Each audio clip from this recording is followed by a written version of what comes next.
So I don't need a compliment from you, sir. You don't? Nah, the outfit speaks for itself. You need a new suit. Somebody in this building. Hook them up right now. All right, let's get it started.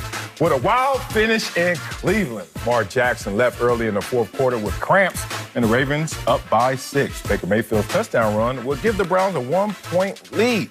Lamar came back with under 2 minutes left and hit Marquise Brown on fourth down to retake the lead. Oh, he held on to the ball finally. But less than a minute later, Baker found Kareem Hunt for a touchdown to tie it up at 42. Then Lamar led the Ravens on a 4-play drive that ended with a Justin Tucker, of course, 55-yard field goal to seal a dramatic win for Baltimore and keep their playoff hopes alive. I choke. Who was the real winner last night? Let's hear this. I've been waiting for this. And your Ravens suit. No, sir. No, sir. Let me talk.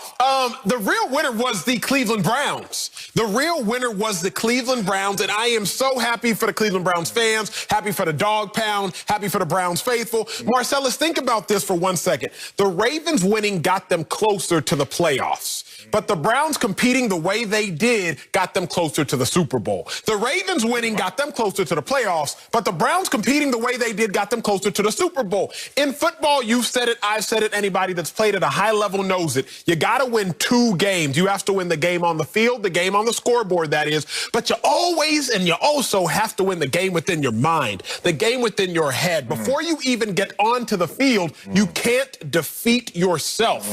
The Cleveland Browns are not 32 points worse than the Ravens, because that's what week 1 showed. The Cleveland Browns are not 31 points worse than the Steelers, because that's what the scoreboard showed if you talk off talent alone. But when you're talking about the psyche of the Cleveland Browns, they were 32 points worse than the Ravens week 1. Okay. They were 31 points worse than the Steelers. So what did I need to see, Marcellus? What you need? I needed to see the Cleveland Browns go against the Baltimore Ravens and show themselves more than showing me that they can compete. Sal, I got hurt 7 times out of 8 years. 4 years college, 4 years pro. I got hurt 7 times. I tore my groin, tore my MCL, tore my meniscus. I broke my thumb. I tore my quad. I tore an adductor muscle. Why am I telling you that? Because when you get hurt, when you come back, even if the body is fully healthy, Marcellus, you got to convince the brain that you're fully healthy. Physically, you might be healthy, but you got to convince your mind that you are as healthy as you are physically. The Baltimore Ravens, the Cleveland Browns are good, but they got to convince themselves that they're good. And that game yesterday finally convinced themselves that they are as good as a team like the Baltimore Ravens, which week 1 the scoreboard did not show. So that's why, for me, I understand the Baltimore Ravens won the game. Good for them. They're closer to making the playoffs. But the way which the Browns competed, it showed that they're closer to making the Super Bowl. Okay. The real winner last night was the team that won the actual game, the Ravens. Like, the question is so simple. I don't know why you got so philosophical. I had to get deep. Who the real winner? I had to get deep. The real winner is the obvious winner, the one that won the game, the Baltimore Ravens, and Lamar Jackson at the quarterback position. But I will go to your argument first, just to cancel it out real quick. The Cleveland Browns looked good last night. Look great. Yeah, they look good. In the game of greats, they look good. They look better than. They improved from week 1. All right, I chose. But you know what? Good is not good enough in this league. If you're going to make it to the playoffs and make some noise, you need more if you're the Cleveland Browns. We saw the Cleveland Browns go out there yesterday, give a valiant effort. Looked like, Baker Mayfield had some stats, even though he didn't really have the moments to support those same stats. A lot of issues with the Baltimore secondary and them being able to even line up 11 guys on defense, guys playing out of place. You can see Marcus Peters not even supposed to be on the field, still on the field. Things of that nature allowed Baker Mayfield and this Cleveland Brown team to catch up. But this was a game that was pretty much in control from the beginning. We saw Cleveland go down on the field, score. We saw all of a sudden that match. And then the middle part of this game, 34-20, Lamar Jackson running around, killing them with his legs, ends up winning the game with his arm. But this game looked like it was in control. Then the injuries occurred on the secondary. All of the issues, we're talking about cramping, the cleats, the calamity of issues that happened to him, confusion everywhere. All of a sudden, you see Baker Mayfield and the Browns sneak back up in this game and made it an epic game. Last night was a movie. It was a movie. But I am not focusing in on the losing characters in this movie. I'm focusing on what I saw from the winning character and Lamar Jackson. My last point on this lap is simple. Lamar Jackson went out there and said, I know in this league right now, everyone wants to see me step up as a passer, even though last year I led the league in passing touchdowns, but not a good enough statistic for those naysayers. So this year, he comes out with that intent to go out there and be that pocket passer, not be Lamar Jackson of sort, and kind of keep it a little closer to the vest. But then you heard Greg Roman and others say, Lamar, be you. And I think Lamar even watched the rookie in Jalen Hurts in his first start.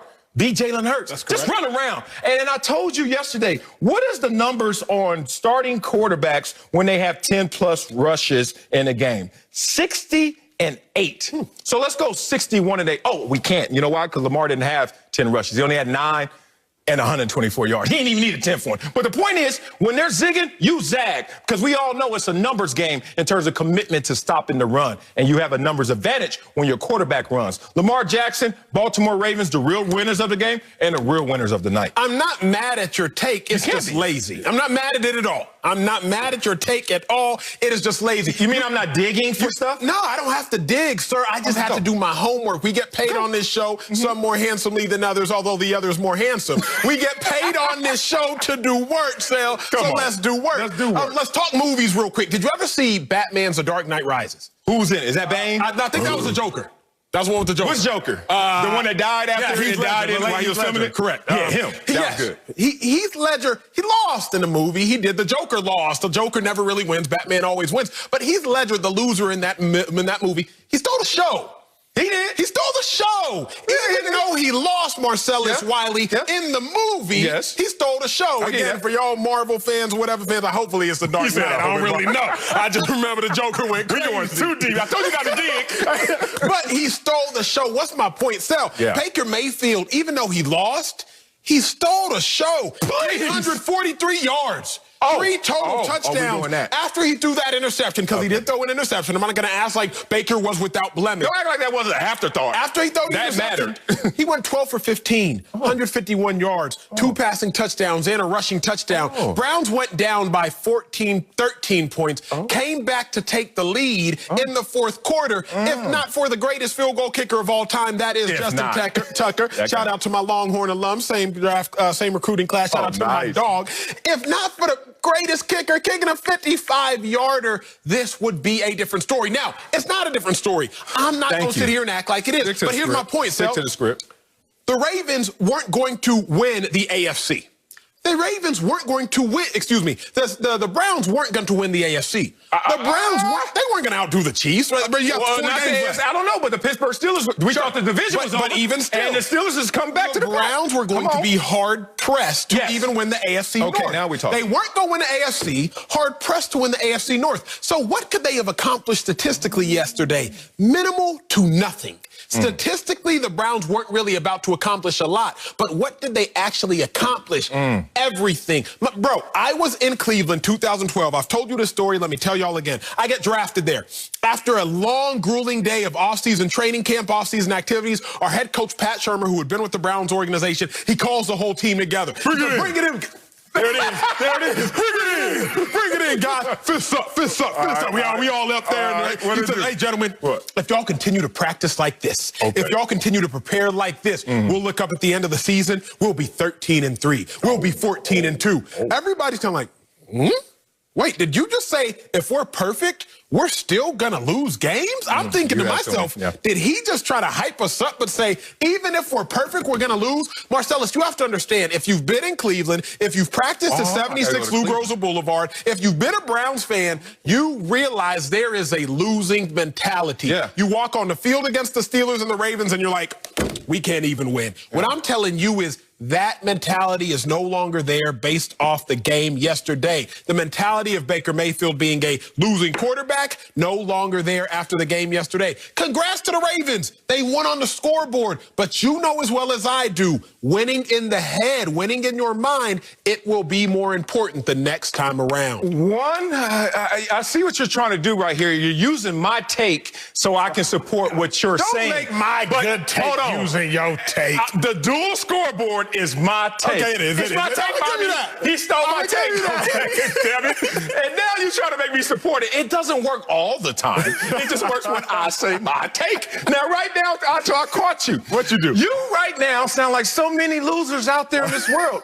They try to make losing an intangible. When losing is tangible, losing is tangible. It's not about just mentality. It's not just about culture and the abstract. It is a tangible. Do you have the talent? Do you have the buy-in? Are you prepared?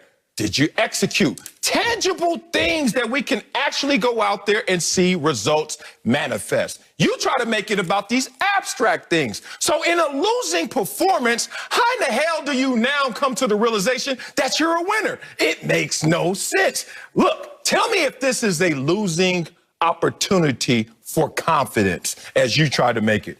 Baker Mayfield is 1-8 in his career when he has 40 or more pass attempts. 1-8. Last night he had a career high 47. So you have a quarterback when you actually say, win us the game. Please, Baker, do it.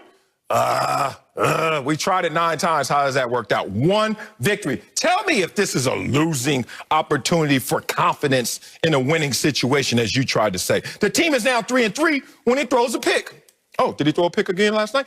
How is this a winning moment, as Acho wants to say, when you lose again at home? They lost at home. You know, there was. I actually saw the dog pound there, like a little kennel, small version, but it was still the dog pound. 7th game this season with a completion percentage of 60% or worse. Baker Mayfield once again. Did he throw for over 60%? No. It's amazing that Acho wants me to believe something good occurred for this organization as a whole in a losing effort. I leave you with this because I know this is going to stick you right now.